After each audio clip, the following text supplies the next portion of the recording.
No. If you weren't there, how do you know? Can you tell me what happened last night on my road at 7 o'clock?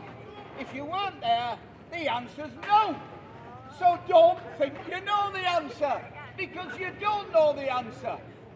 Question number 3 to the atheist. Come on, atheist, where's your answers? You haven't got any. Question number 3. If the world went bang, what went bang? And how do you get something beautiful like this world after a big bang? Belfast, a bang and a mess. Beirut, a bang and a mess. Brighton bomb, a bang and a mess. What does the evidence say? When you get a bang, you get a mess. So why can anybody believe that a beautiful universe can come out of a big bang? That is nonsense. But gullible people believe it because they don't know how to ask the hard questions to the person who tells you that it all went bang. Now, I'm going to put something on the board, and I'm going to give £10 of this man's money. You should have come out today. £10 of your money. That man gets £10 out of your wallet. Go do it now. Now, to go where light has never been before in that forest quality. All right? And I'll put it on the board. You be the jury, and I reckon my wisdom will beat yours. Okay? Now look, here it is. A few years ago, in that very capable paper, the Daily Mail, there it is. Can you see? Some scientists got together and they were asked to build this. A robot. Now, I'm looking for an atheist to give me the answer. I've just asked them 3 questions, and all we've got is a mighty silence. Because they haven't got an answer. Here, let me ask you another question. You, with your world life view, are sent 2 miles up Scaresby New Road to Kew Hospital, to a man who's dying. And I say, go to that man who's dying and give him some comfort. He's going to be dead in about 5 hours, and you're an atheist. Now, what hope do you give him? What are you going to say? Nothing. You're going to guess and say, you're going in the next room. Well, how do you know there is a next room? How do you know it's not crowded? How do you know you'll get in? See what I mean? Now think. I'm trying to make you think. Look. So a few years ago in the Daily Mail, there was an article called Rex the Robot. That's Rex the Robot. Can you all see over there? Okay. All I want you to do is work out this problem. Now, Rex the Robot turned out, there he is, and they went to these clever people. They said, if you make it to university, you're in the top 5% clever people. That's what people tell me. Now look, its ears were made in Sydney, Australia. Its foot was in Massachusetts in the States. Its spleen, Connecticut. Its blood came out of Sheffield, don't know why, but maybe the best blood's in Sheffield. Kidneys came out of California, and his trachea throat came out of London. Now, if you don't believe there's a God, folks, I'm challenging your thinking. I'm saying you can't beat my thinking. Ready? So, can you work this out? So these clever people got together and made a robot called Rex. Have you got it? Now, I'm going to show you another robot. Don't go away. He's just here. If I can find him.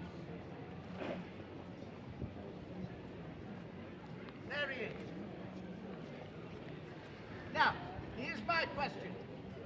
Which of these two, this one that needed all these brains to make, is the most advanced? Do you think the baby is more advanced than the metal robot? Or Rex, the metal robot, is more advanced than the baby? Who do you think? Well, you've got the brain the size of a pea if you think that this is more advanced than this, haven't you? Do you know when you were asleep last night, your body shut down its blood vessels so that your vital organs were all protected, and it did it when you were asleep? Brilliant. Now look, here's my question. If you need brains to to make a simple robot that's a billion times less or more complicated is this baby than that? Why, when we go to school, do the teachers tell us you came out of sludge? If you go to Birkdale High School, or Green Bank, or Blue Bank, or Orange Bank, or any other bank, or the Midland Bank, they'll tell you that you came out of sludge. Now, answer the question. If you need brains to make a robot, which you do, why, when we go to school, do they say, out of a big bang, but nobody was there, but do believe it because nobody was there? You get a beautiful child. Does it add up to you, folks? You see, folks, there is a God in this world. This is what an atheist believes, ready? This is what an atheist believes. See the sunshine up there, that big tennis ball? It shines its sun on the Atlantic, just over that wall. And then mysteriously, vapour goes up, forms candy floss called clouds, and is blown across the world, and then the Atlantic comes down on your head, usually in Manchester. It's true, isn't it? Are you telling me that motorcycle just happened by chance? Is that what you're saying? I don't believe that at all. Listen, I'll tell you what I believe. I believe you and me are unique. Now, here's my question to you. Do you think I've ever done wrong? If my mum was stood here now, little Irish woman, and you said, has Vinnie Commons ever done wrong? What do you think my mother would say? She would. She would, that man's right. I would. Listen, do you think I've ever stolen? I mean, look at this angelic face. I know you all think I'm Elvis #2, I'm not. All right? Look at this angelic face. Do you think I've ever stolen? I have. So my mum will tell you I've done wrong. I know I've done wrong. Let me ask you this. Do you think I've ever looked on things I should never have looked on? Yes or no? I have. But listen, folks, even though I've done wrong, the God who made us has forgiven me. Now, I don't know what your religious background, and by the way, atheism is a religion. Let me prove it to you. Atheism is a religion. So you get people saying, oh, I don't do religion. Yes, you do. You do. I'll tell you why. I say to this man who owes me £10, he doesn't seem to register, that fella there, I'll tell him. And that man there, he seems to turn into a bit of a pillar of salt, that bloke, but here we go. I say to him, there's a bomb behind you, and it's going off in 5 seconds. I say to that man there, there's a bomb, it's going off in 5 seconds. 1, 2, 3, 4, 5. He never moved. Do you know why he never moved? Because he didn't believe the bomb was there. What you believe decides your actions, doesn't it? So if you're an atheist, you believe, you've got your religion, you just live as though there's no God, but you've got a religion. You believe. Now, folks, stop me when I'm wrong. Folks, I've done wrong. But do you know what happened 2,000 years ago, today? Somebody who never done wrong. Now, think about this. One place where Jesus told a lie. Just one place. One place where Jesus told a lie. Just tell me what he said. Where was his lie? You'll never get one. Because even his crucifier said, truly this man is the Son of God. Now, when he was hanging on the cross, he was thinking of me. He loved me. Folks, God so loved the world. Hey, anybody here live on planet world? God so loved the world. He loves you. He loves me. And he laid down his life to pay the price for your sin so you may be a resident of heaven. Isn't that good? Because I don't deserve heaven. Now, I've seen you in Southport, our beautiful town. Will I see you in heaven? That's the question. Well, your only alternative is to pay for your own sins in hell. And if you don't believe there is one, you're telling me I don't believe in prison. Because prisons is where we put people who do things wrong. I know some people go there who don't do wrong, but most people get there and do wrong. Justice. And God is a God of justice. God says I have to punish sin. This like having a referee who supports Man United, and Man United are playing Liverpool, and he supports Man United. Do you think they'll put him on the bench? No, because he's not going to let it fairly, is he?